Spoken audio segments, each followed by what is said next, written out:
মাননীয় সদস্য, আপনি আরো 2 মিনিট বলুন। মাননীয় স্পিকার, রবিবারে আমাকে আশ্বস্ত করেছিলেন মাননীয় হুইপ, চিফ হুইপ, আমাকে প্রথম পর্যায়ে 8 মিনিট, পরবর্তীতে আপনার কাছ থেকে সহানুভূতি নিয়ে আরো 4 মিনিট। আমি রবিবার থেকে অপেক্ষা করছি কথা বলার জন্য, আর 5 মিনিট মেহরবানি করে দেন মাননীয় স্পিকার। দেওয়ার মালিক তো আপনার হুইপ, উনি দিয়েছেন 2 মিনিট। মাননীয় চিফ হুইপ, হুইপ মহোদয়ের কাছে অনুরোধ করছে আমাকে 5 মিনিট সময় দেওয়া হোক। 2 মিনিট চলে গিয়েছে মাননীয় স্পিকার, নতুন করে কাউন্টডাউন শুরু করা হোক মাননীয় স্পিকার। মাননীয় স্পিকার, আমাদের কেন্দুয়া লোক সংস্কৃতির রাজধানী হিসেবে খ্যাত। এই আমার পবিত্র কেন্দুয়াকে জন্মগ্রহণ করেছে অসংখ্য জ্ঞানী লোক। অবিভক্ত বাংলার অর্থমন্ত্রী নরেন্দ্র সরকার, পাকিস্তানের সাবেক বাণিজ্য অর্থমন্ত্রী হাবিবুর রহমান, সাবেক রাষ্ট্রপতি শাহাবুদ্দিন আহমেদ সহ কথা সাহিত্যিক হুমায়ুন আহমেদ সহ ময়মনসিংহ গীতিকার উদ্ভাবক চন্দ্রকুমার দে থেকে শুরু করে পালা গায়ক কুদ্দুস বয়াতি থেকে শুরু করে আব্দুল মজিদ তালুকদার, রওশন ইসদানি, অসংখ্য জ্ঞানী গুণী মানুষের জন্ম হয়েছে আমার এই কেন্দুয়ায়। কিন্তু লোক সাহিত্য একাডেমি হওয়ার কথা ছিল নেত্রকোনা জেলায় কেন্দুয়া, সেটা না হয়ে ফ্যাসিস্ট আমলে প্রধানমন্ত্রী যে পিএস সাজ্জাদুল ইসলামের সহযোগিতায় সেটা হয়েছে মোহনগঞ্জ। আমার কোনো আপত্তি নেই মাননীয় স্পিকার।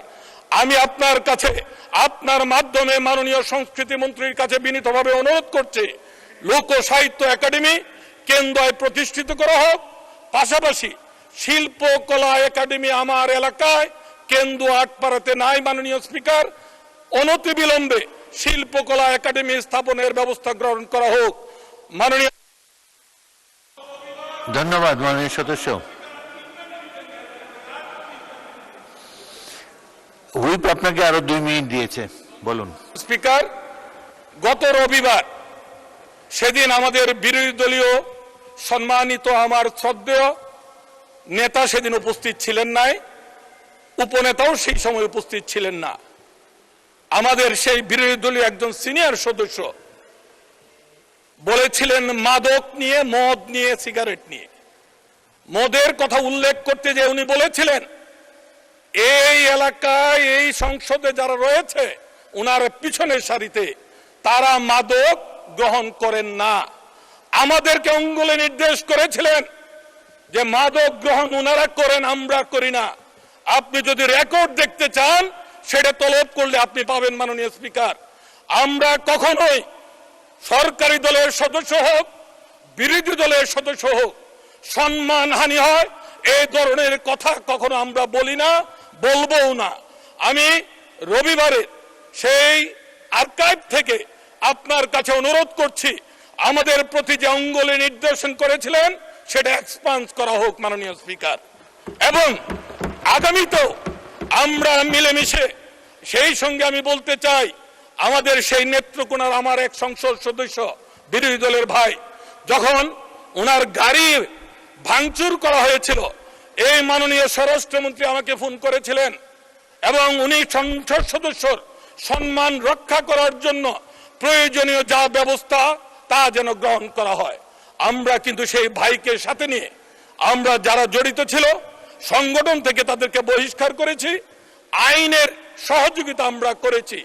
কিন্তু আমরার কষ্ট হয় যখন সেই বিরোধী দল থেকে সম্মানিত একজন সদস্য যখন আমাদের দিকে অঙ্গুলি নির্দেশ প্রদান করে সমাজে হেয় প্রতিপন্ন করার চেষ্টা করেন, সেটাতে আমরা কষ্ট পেয়েছি, আঘাত পেয়েছি।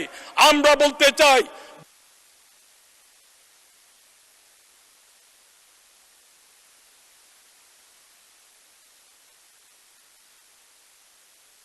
ধন্যবাদ।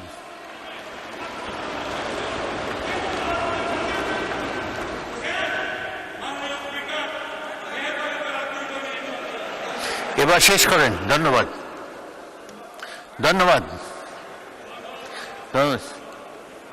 আমি পরীক্ষা করে দেখব যে বিরোধী দল থেকে কোনো অসংসদীয় কথা বলা হয়েছে কিনা, সেটা আমরা পরীক্ষা করে দেখব। কত তারিখে বলেছেন সেটাও সুনির্দিষ্টভাবে উল্লেখ করবেন। আর একটা আপনি বলেছেন যে অঙ্গুলির নির্দেশ করেছে, ওটাও এক্সপাঞ্জ করে দিতে। অঙ্গুলির নির্দেশ তো এক্সপাঞ্জ করা যাবে না, কথাবার্তা হলে সেটাকে এক্সপাঞ্জ করা যাবে।